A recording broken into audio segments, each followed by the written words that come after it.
ओम शांति। सभी प्रेम से बोलिए ओम शांति, ओम शांति, ओम शांति। अभी अभी हम सब ने एक गीत के बोल सुने। क्या सुने? कर भला, सोचो भी भला, करो भी भला, होगा भी भला। तो आप सबकी यही इच्छा रहती है ना, हमारा भी भला हो, हमारे संपर्क में आने वाली सभी आत्माओं का हमसे भला हो, है ना? तो उसके लिए क्या करना होगा? तो आज का टॉपिक आप सबने सुन लिया। श्रेष्ठ वृत्ति से पावरफुल वायुमंडल बनता है।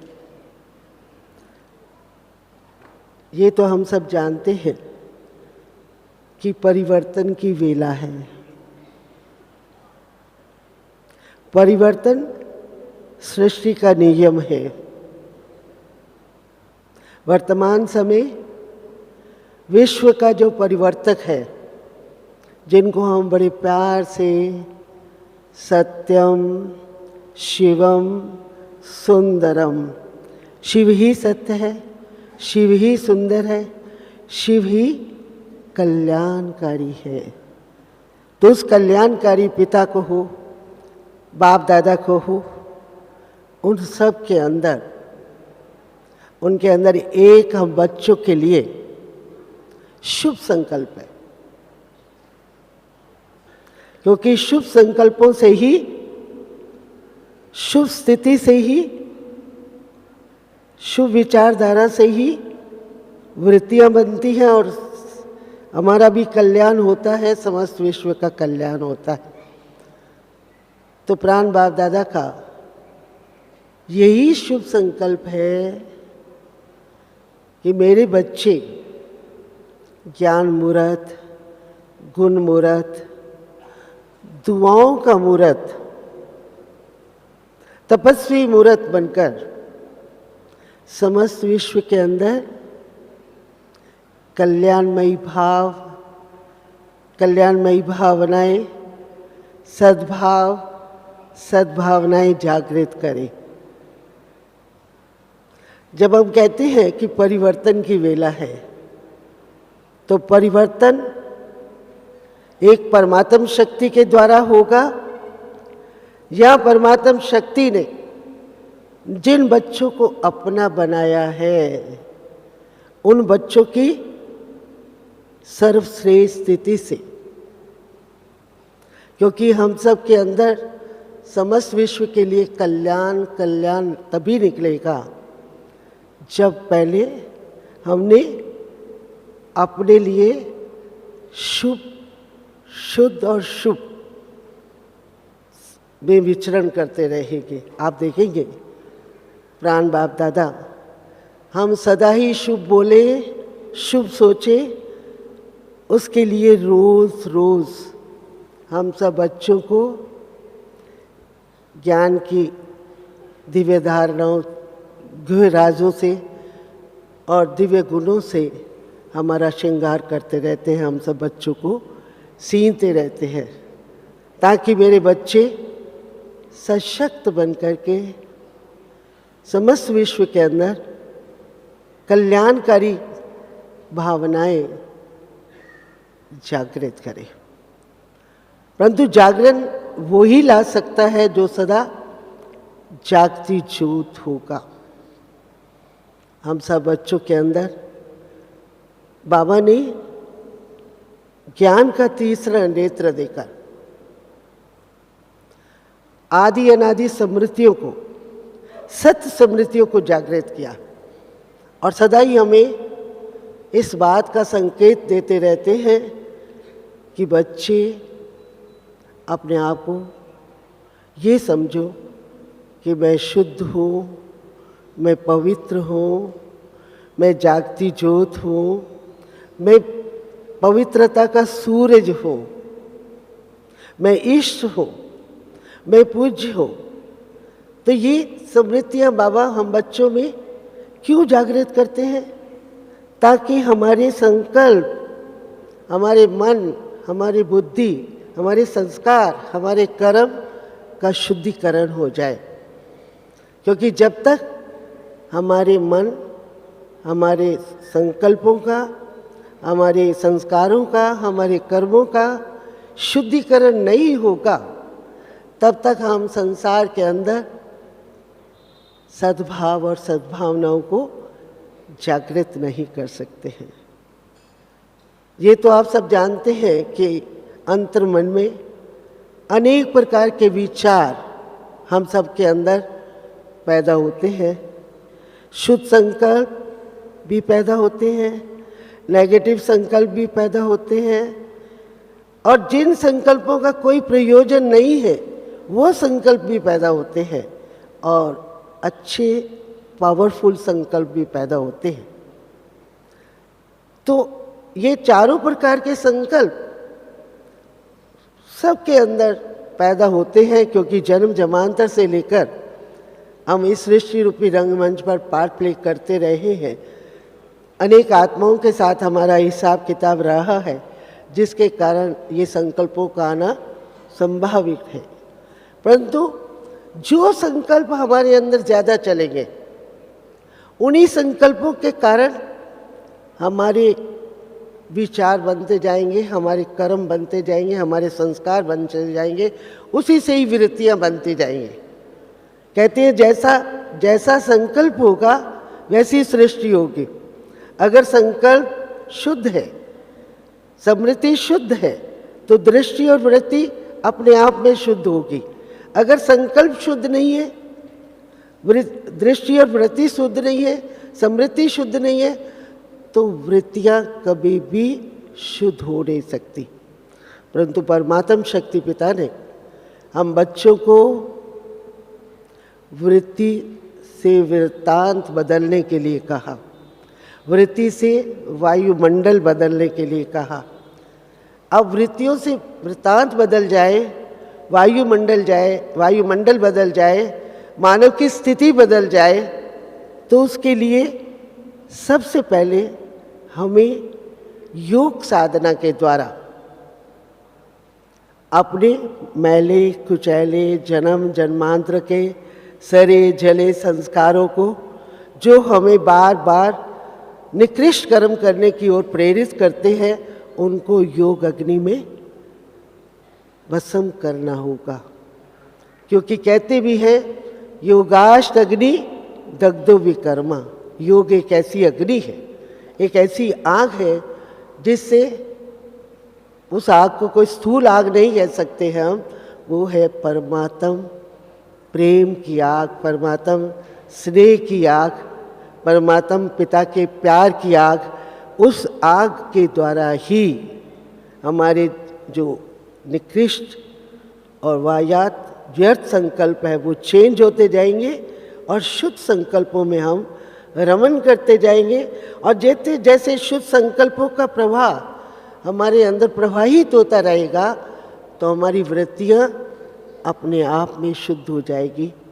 और हमें जो परमात्मा पिता ने काम दिया कि वृत्ति से ही वायुमंडल बनता है, वृत्ति वायुमंडल भी बनाती है, वाइब्रेशंस भी पैदा करती है। बाबा तो इतने तक हम बच्चों को कहते हैं, बच्चे तुम्हारे शुद्ध संकल्पों का प्रवाह इतना श्रेष्ठ होना चाहिए, इतना शुद्ध होना चाहिए, जो दूर दूर दूर दूर तक लोगों के पास वो प्रवाह पहुँचे। जैसे आप सब जानते हैं, हमारा भारत देश धर्म प्रधान देश है। हमारे भारत देश की संस्कृति सर्वश्रेष्ठ संस्कृति है, और हमारे भारत देश के ऋषि मुनि एकांत में बैठकर, जंगल में बैठकर योग साधनाएं करते, अपने मन को स्थिर रखने के लिए अनेक प्रकार के प्रयत्न करते, जिससे उनके इर्द गिर्द का वातावरण कितना शांत शीतल हो जाता।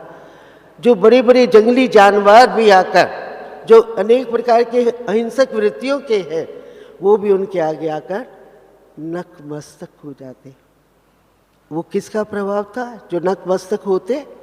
वो उन्हीं ऋषि मुनियों की तपस्या का प्रभाव था।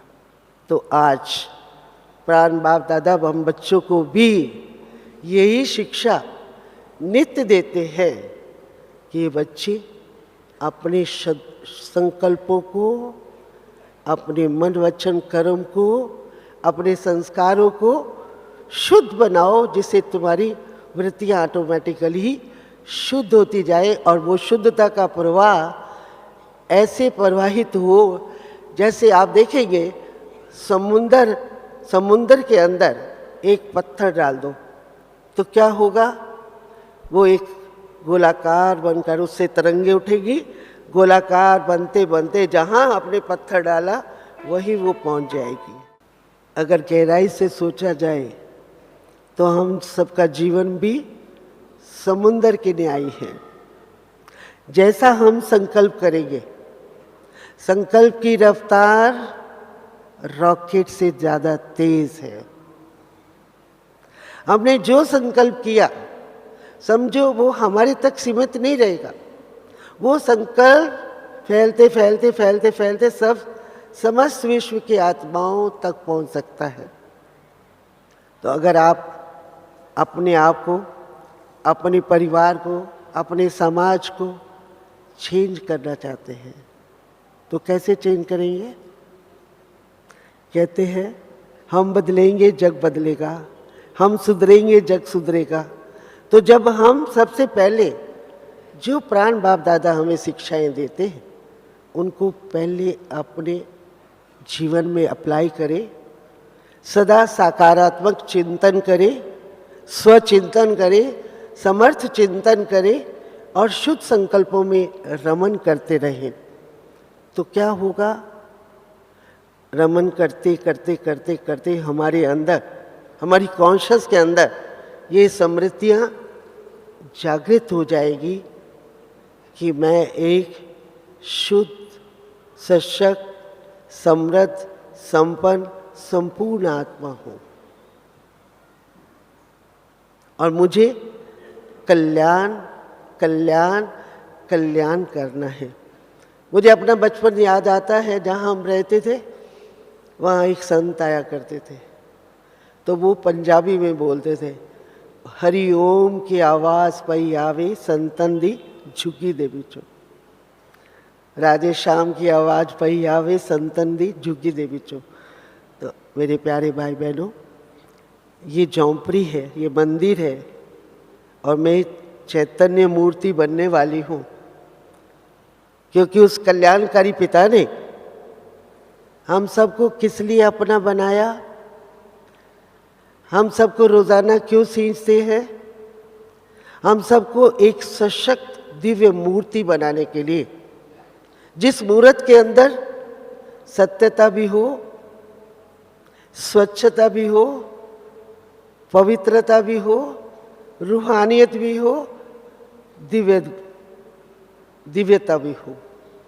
क्योंकि जहाँ पवित्रता, रूहानियत और दिव्यता है, सत्यता है, वहाँ दिव्य गुण, दिव्य शक्तियाँ, दिव्य धारणाओं का अपने आप में प्रसारण होगा। आपको अपने मुख से नहीं बोलना पड़ेगा कि मेरे पास आओ। गुलाब का फूल कभी ये नहीं बोलता कि आप मेरे पास आओ। जहाँ गुलाब है वहाँ आकर्षण है, वहाँ सुगंध है।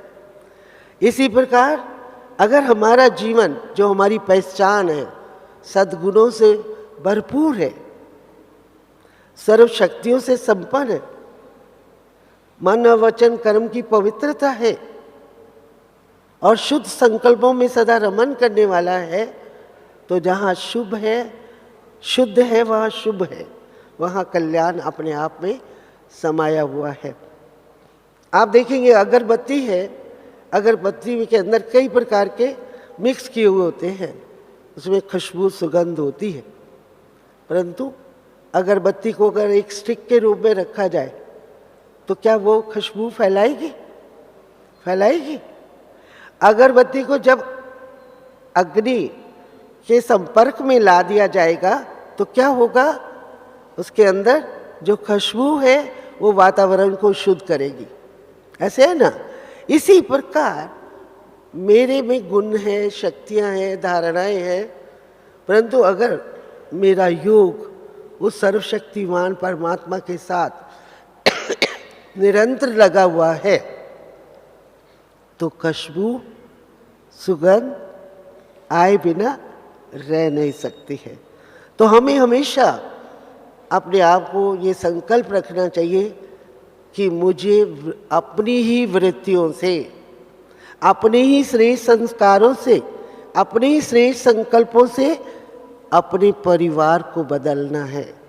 कई माताएं, बहनें, भाई आके बोलते हैं कि हमारे परिवार के लोग हमारी बात नहीं सुनते हैं, और मैं उनको हंसी हंसी में कहती हूँ कि तुम भगवान की बात नहीं सुनते हो तो वो तुम्हारी बात कैसे सुनेंगे।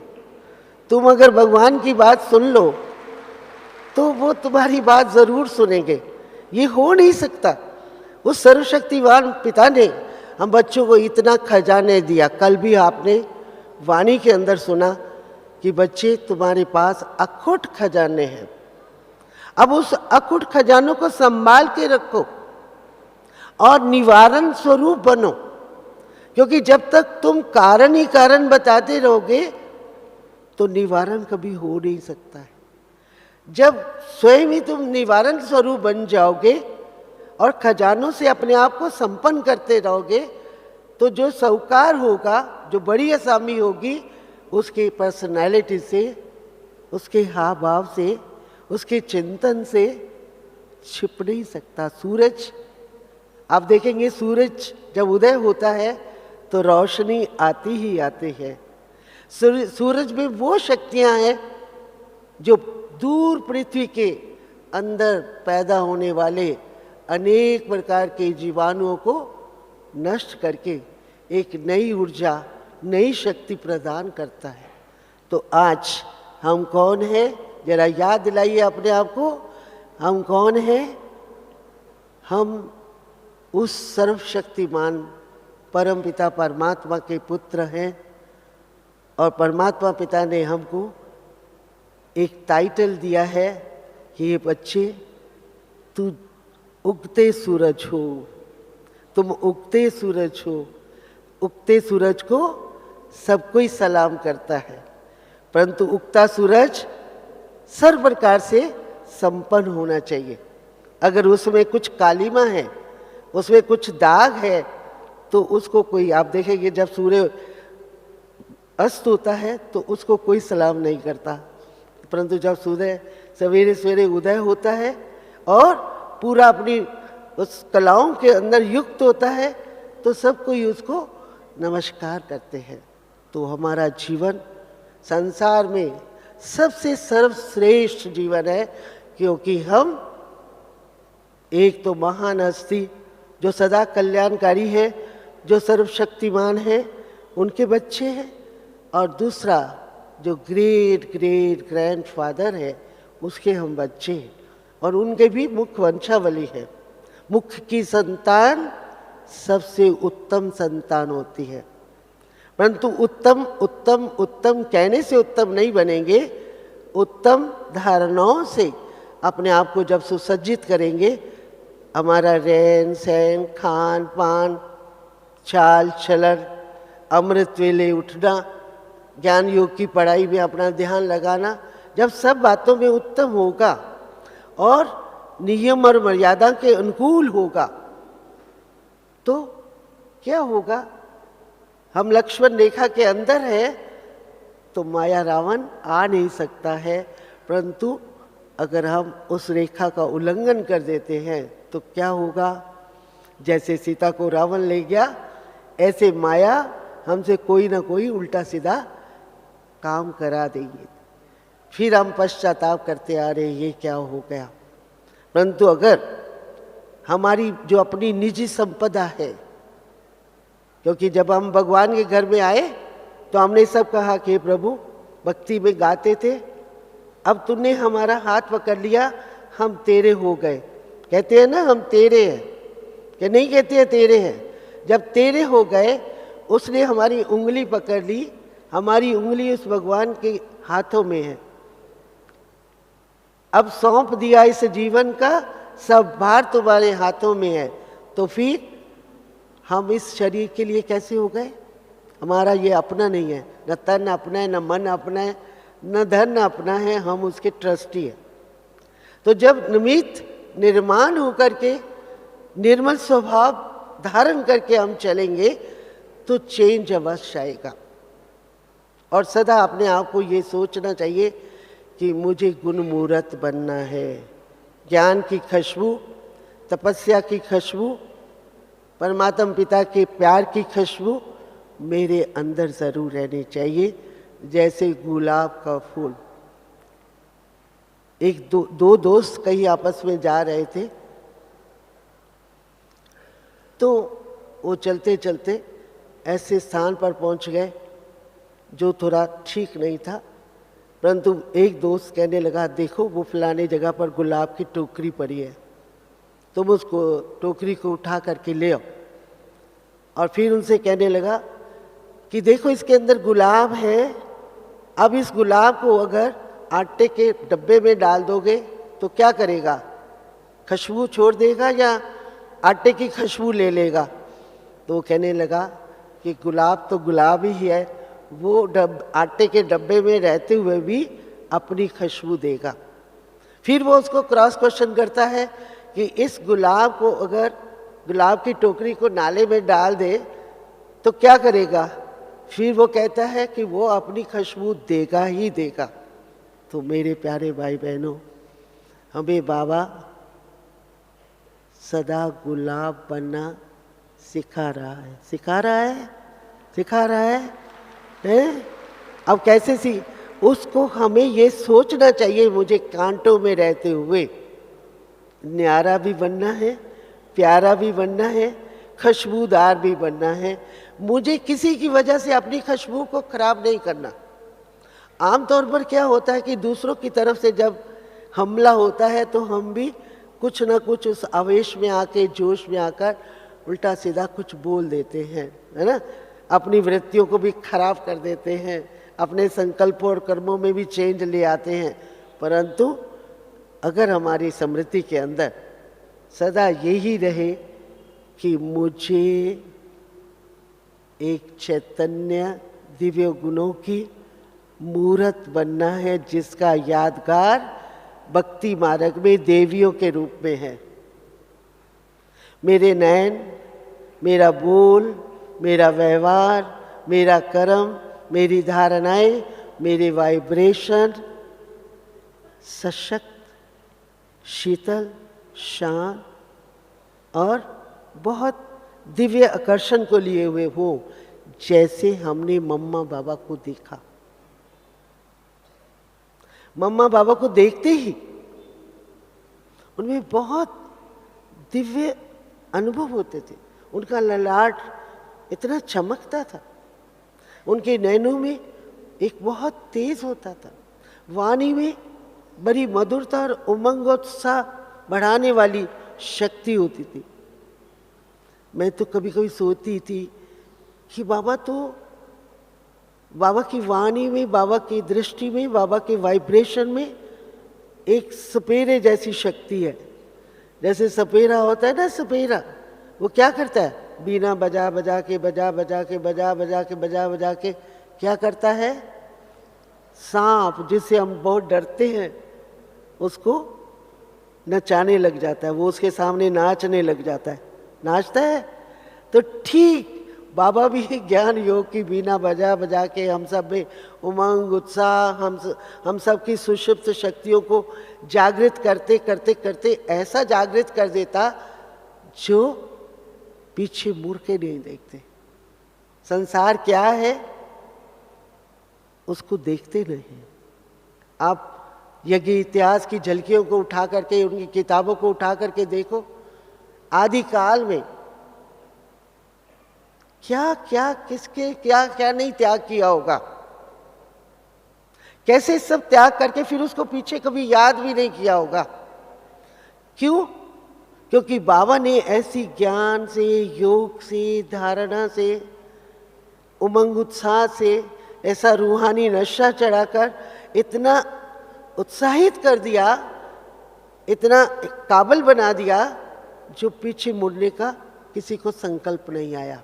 परंतु आज मैं देखती हूँ कि बहुत भाई बंधु बार बार पीछे की तरफ मुड़ते हैं, पीछे की तरफ देखते हैं, पीछे की तरफ सोचते हैं।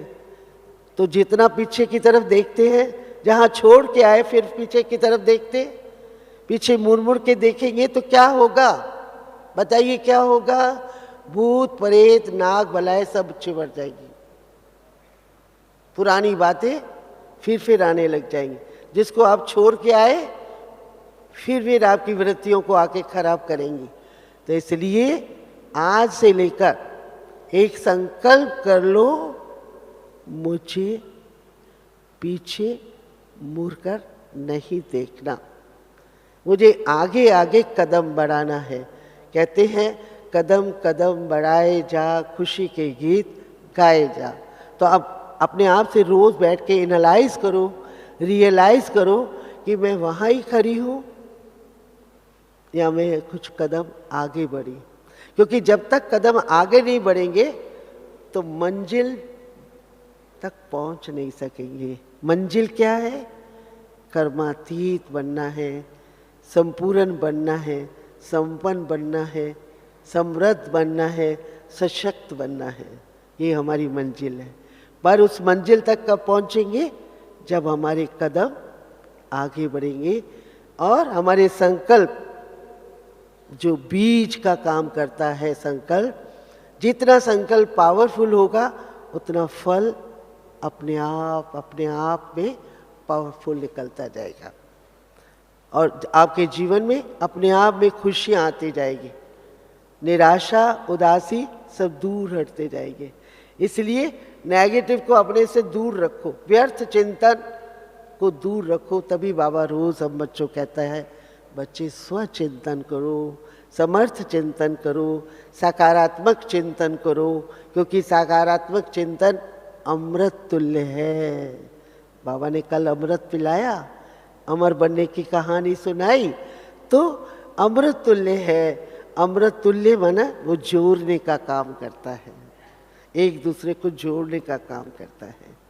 और नकारात्मक चिंतन दूर भगाने का, विरोध, वैर विरोध, वैमनस्य की भावनाएं पैदा करता है, हमारी वृत्तियों को खराब करता है। मुझे याद आता है जगदीश भाई, हमारे एक बहुत बड़े अच्छे भ्राता जी, जिन्होंने कम से कम 108 किताबें लिखी होंगी अपने जीवन के अनुभवों से, और बहुत उनका लर्नर थे, बहुत विद्वान थे, जिसको बाबा बहुत गणेश जी का नाम देते थे। उन्होंने 64 प्रकार की वृत्तियों वाला एक चित्र बनाया था और 64 प्रकार की जैसी जैसी मानसिक वृत्तियां इंसान की होती थी उसके मुताबिक उसका चेहरा बनाया हुआ होता था। और वो जब चित्र देखते थे तो उस समय हंसी आती थी, अच्छा हम लोगों के ऐसे ऐसी ऐसी वृत्तियां होती है, ऐसी ऐसी हमारी शक्लें होती होगी, है ना। वैसे भी आप देखेंगे अभी जब क्रोध आता है हमारा, अगर अपने ऊपर कमांड नहीं होता तो चेहरा तांबे की तरह लाल हो जाता है ना, है ना। तो ऐसे उन्होंने 64 प्रकार के शक्लें दिखाई थी ना, उसके अंदर मानसिक चित्तवृत्तियों के ऊपर भिन्न भिन्न प्रकार की शक्लें ना। तो जब एकांत में बैठ करके अपने आप से सोचो, अंतर्मुक्ता की कुटिया में बैठ करके सोचो कि मुझे जो लक्ष्य है, सतो प्रधान बनना है, मुझे सशक्त बनना है, समृद्ध बनना है, मेरी वृत्तियाँ शुद्ध है, मेरे से निर्मलता का प्रवाह आ रहा है, मैं निवारण करने वाली आत्मा दिखाई पड़ती हूँ, मुझे लोग मेरी बात को कुछ वैल्यू दे के सुनते हैं या ऐसे ही कहते हैं। ऐसे किसकी बात सुनी जाएगी जिसकी खुद की धारणा अच्छी नहीं होगी। कहते हैं ज्ञान दान करने से पहले गुण दान करो। जब तक तू ज्ञान दान करती रहेगी, गुणों का दान नहीं करेगी तब तक प्रभाव परिवर्तन नहीं आ सकता। यूं तो परिवर्तन प्रगति का आधार है, संसार का एक नियम है परिवर्तन होना। प्रकृति भी आप देखेंगे बीच बीच में समय अनुसार परिवर्तित होती रहती है। तो अगर हमें इस संसार को बदलना है, इस परिवार और समाज को बदलना है, तो उसके पहले हमें खुद को बदलना होगा। अपने मन, अपने वचन, अपने कर्म को निर्मल बनाना होगा, ज्ञान योग से प्रकाशित करना होगा। जैसे हम देखते थे हमारी दादी जी है, दादी जानकी जी है, दादी गुलजार है, जो भी बड़े बड़े हमारे वरिष्ठ भाई बहन हैं, वो अपने जीवन की धाराओं से बदलते हैं। मैं कई बार बाबा की वाणी में जब सुनती हूँ, बाबा कहता है मुझे वारिस बच्चे चाहिए, वारिस बच्चे चाहिए, तो मैं सोच में पड़ जाती हूँ कि शुरू शुरू में जब बाबा उस समय वारिस शब्द का नाम नहीं लेता था, परंतु त्याग, तप, वैराग जीवन की धारणाएं थी। क्योंकि त्याग से बल मिलता है, तेज आता है, तप से निखार पैदा होता है। त्याग और वैराग्य त्याग और तप का बीज है। तो जहाँ ये सारा त्याग, तप और वैराग और विरक्त भावनाएं जागृत रहती है, वहाँ समाज, अपनी आवाज को समाज तक पहुंचाना या परिवर्तन लाना मुश्किल काम नहीं। पहले जो वारिस बच्चे निकले आज निकल रहे हैं, परंतु वो चमकते हुए सितारे जो होने चाहिए वो अभी थोड़े थोड़े कम दिखाई देते हैं। कारण थोड़ा सा त्याग कम हो गया। और कई भाई बहन तो ऐसे बोलते हैं त्याग क्या करना है। और कई अपने खान पान को भी आप देखेंगे, ये अच्छा, आपको पता है बाबा खाने पान के लिए कितने स्ट्रिक्ट थे। कोई की दृष्टि न पड़ जाए, बाबा ऐसे वैसे के हाथ का भोजन बनाना स्वीकार नहीं करता था। किसी ऐरा गैरा की दृष्टि पड़ जाए तो बाबा भोजन नहीं स्वीकार करते थे। बाबा के यहाँ पर अन्न का बहुत बड़ा महत्व था। और श्रेष्ठ और महान वृत्तियों वाला जीवन वो ही जी सकता है जिसका मन वचन कर्म शुद्ध हो, अन्न शुद्ध हो, संग शुद्ध हो, वातावरण शुद्ध हो, दिव्य गुणों की धारणा हो। जहाँ ये सारी चीजें हैं, वो ही श्रेष्ठ वृत्ति वाला बनकर श्रेष्ठ संसार के अंदर नई मोड़, नई दिशा प्रदान कर सकता है। तो अगर हम चाहते हैं कि हमारे से कुछ दूसरों को रास्ता मिले, तो बाबा ने एक और युक्ति बताई, अंतर मन में चले जाओ। अंतर मन में बैठकर अपने आप से बातें करो, बातें करो, है ना। जिस पर मुझे एक छोटी सी कहानी याद आती है, वो मैं आपको सुनाना चाहती हूँ। एक लकड़हारा था, रोज लकड़ियाँ काटता रहता था।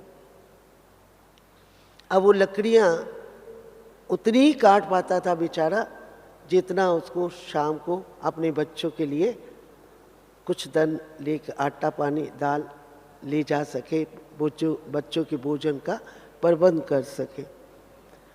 एक साधु महात्मा थे, वो उसको देखते रहते थे कि बेचारा कितना गर्मी के अंदर उतनी लकड़ियाँ काट पाता है जितनी उसको ज़रूरत होती है। तो एक दिन वो उसके पास गए, कहते हैं लकड़हारे तू थोड़ा अंदर जा। तो वो संत की आज्ञा मान करके वो अंदर चले गए। अंदर जाते हैं तो चंदन के पेड़ होते हैं। अब वो चंदन के पेड़ों को काट लेता है और फिर बाजार जाकर के उसको बेचता है। उसे काफ़ी धन मिल जाता है जिसका वो गुजरान करता है। फिर थोड़े दिन के बाद फिर वो संत के पास जाता है, तो संत फिर कहते हैं तू और भीतर चला जा। तो वो और भीतर जाता है तो उसको चांदी की खान मिलती है। वहाँ से वो चांदी लेता है चांदी को बेचता है, अच्छी तरह से जीवन अपना भी और अपने बच्चों का भी गुजरान अच्छी तरह से करता है। फिर कुछ दिन के बाद फिर लालसा पैदा हो जाती है, फिर वो उसके साधु के पास जाता है तो कहता और भीतर चला जा। फिर उसको सोने की खान मिलती है, वहाँ से भी वो सोना लेता है और बहुत कुछ करता है।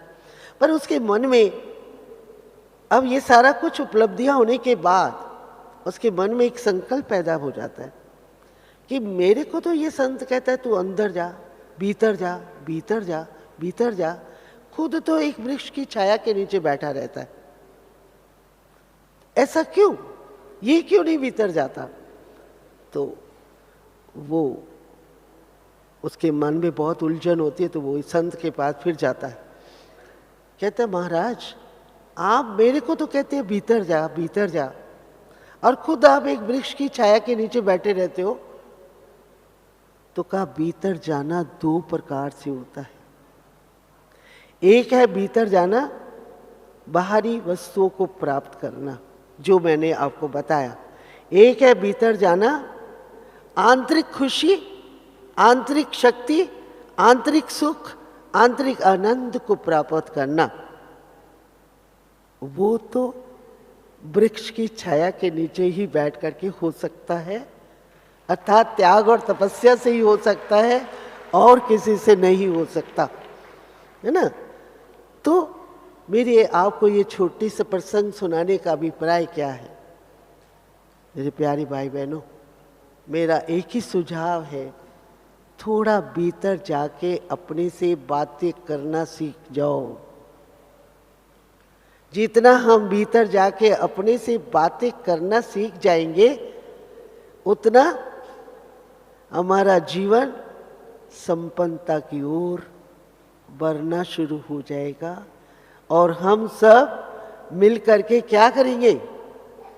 क्या करेंगे बताओ? क्या करेंगे?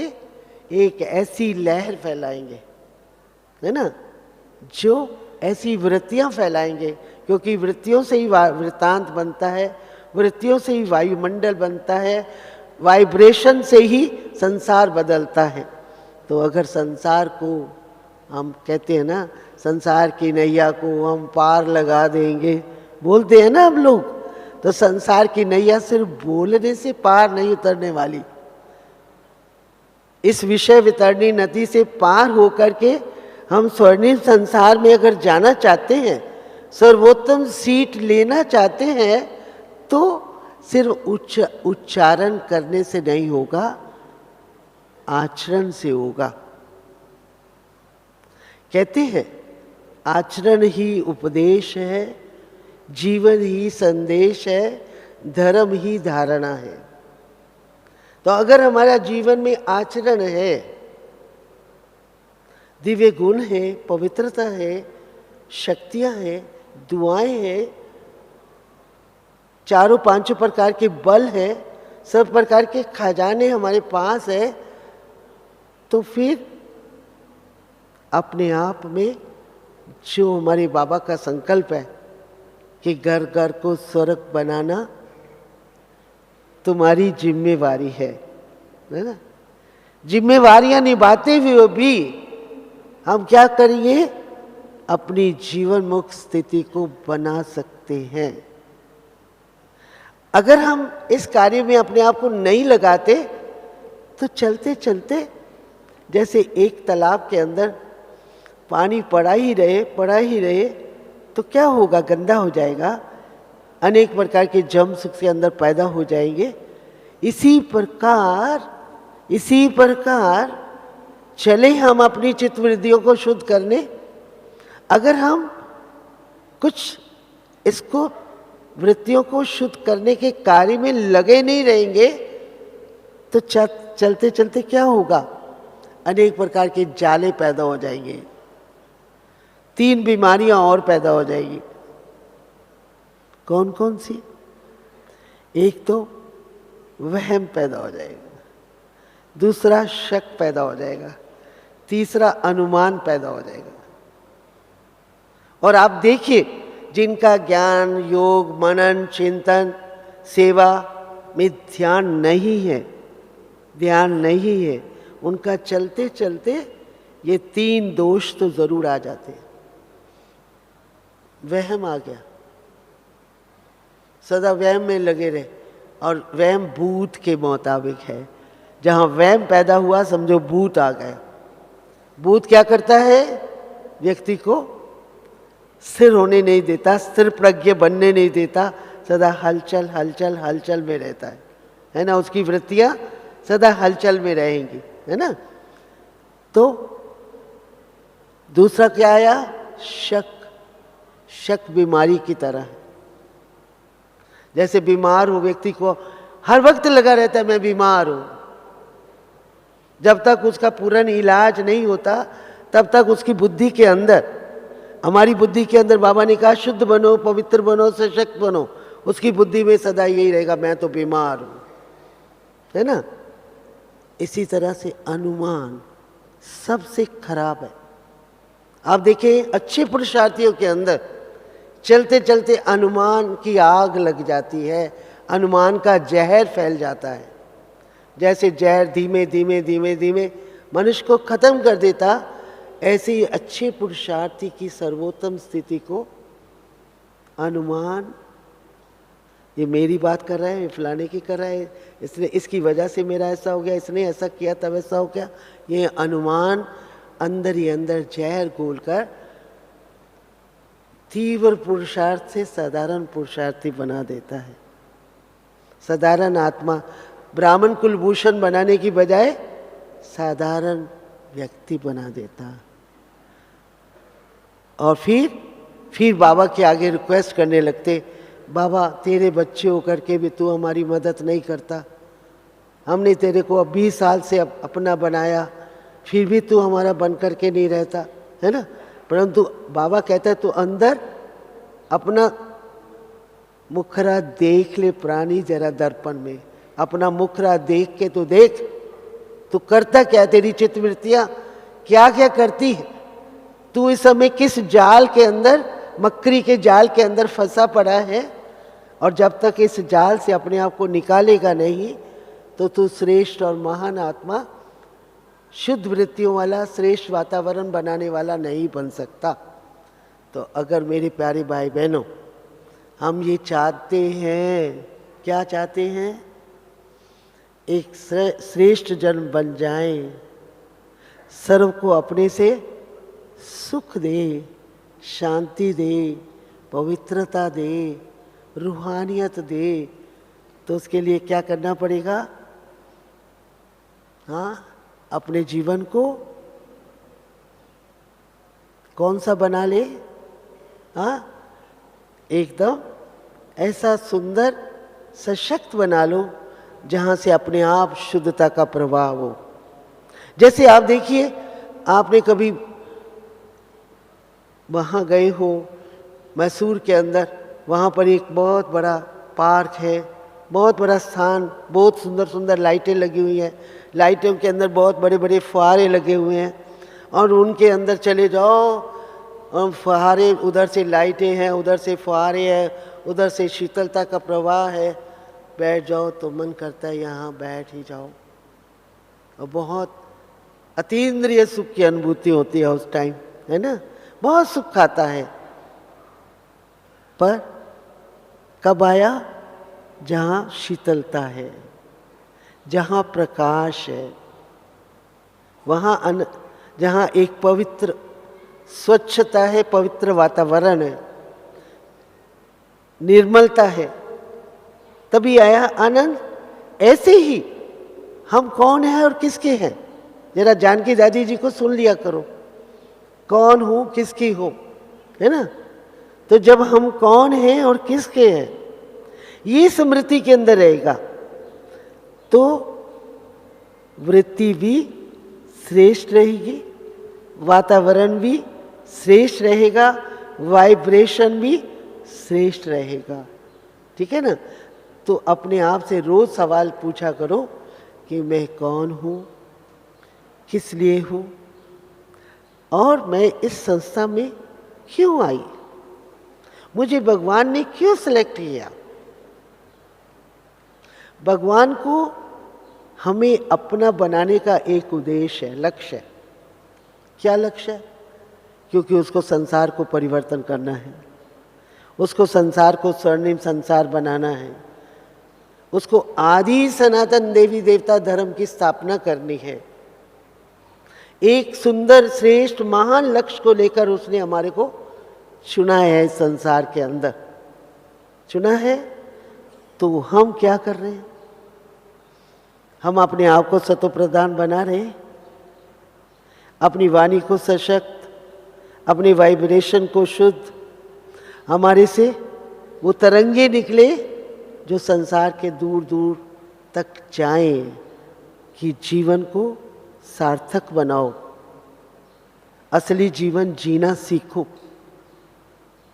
ये बहुत बड़ी जिम्मेवारी बाबा ने हम बच्चों को दी है, पर वो जिम्मेवारी हम तभी कर सकते हैं जब खुद को जीवन मुक्त स्थिति में रखेंगे।